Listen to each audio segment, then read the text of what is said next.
আসসালামু আলাইকুম। আপনারা কি জানেন ৩০তম তলার একটা কাচের জানালার ওপার দিয়েও বন্ধুত্বের বন্ধন কতটা শক্তিশালী হতে পারে? আজ আপনাদের বলবো গিনেস আর স্টিফেনের এই অবিশ্বাস্য গল্প। লন্ডনের এক আকাশচুম্বী ভবনের ৩০তম তলায় থাকত গিনেস, একটা কালো বিড়াল।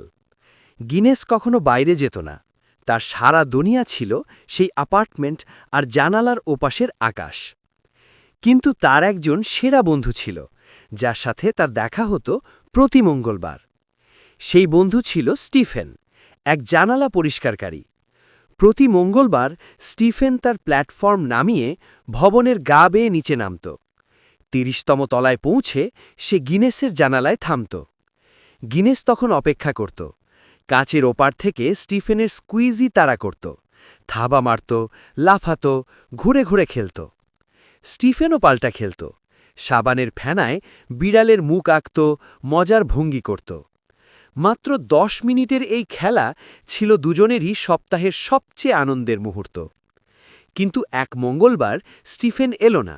গিনেস জানালার পাশে বসে অপেক্ষা করল, মিউ মিউ করল, অস্থিরভাবে হাঁটতে লাগল। অন্য জানালা পরিষ্কারকারী এলো, কিন্তু গিনেস তার দিকে তাকালেও সে খেলল না। গিনেস লেজ ঝুনিয়ে চলে গেল। ৬ মাস কেটে গেল, স্টিফেন আসেনি। সে গুরুতর অসুস্থ হয়ে হাসপাতালে ছিল, একটা সংক্রমণের সাথে লড়াই করছিল। গিনেসের মালিকরা জানত না কেন তার বিড়ালটা এত অস্থির।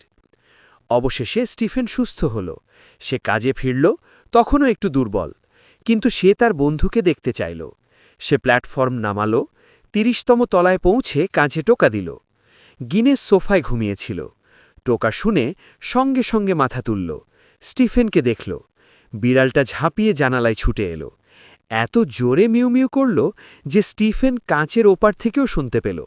সে কাঁচে মুখ ঘষতে লাগল, গড়গড় করে খুশির শব্দ করছিল। ৩০তম তলার প্ল্যাটফর্মে দাঁড়িয়ে স্টিফেন কাঁদতে লাগল। সে কাঁচে হাত রাখল। গিনেস তার থাবা স্টিফেনের হাতের সাথে মিলিয়ে দিল। গিনেসের মালিক সেই মুহূর্তেই ছবি তুললেন। ছবিটা ভাইরাল হয়ে গেল। লক্ষ লক্ষ মানুষ দেখল কাঁচার ওপার দিয়েও বন্ধুত্বের বন্ধন কতটা শক্তিশালী হতে পারে। আপনার কোনো বিড়াল বা কুকুরের সাথে এমন মুহূর্ত আছে কি? কমেন্টে শেয়ার করুন।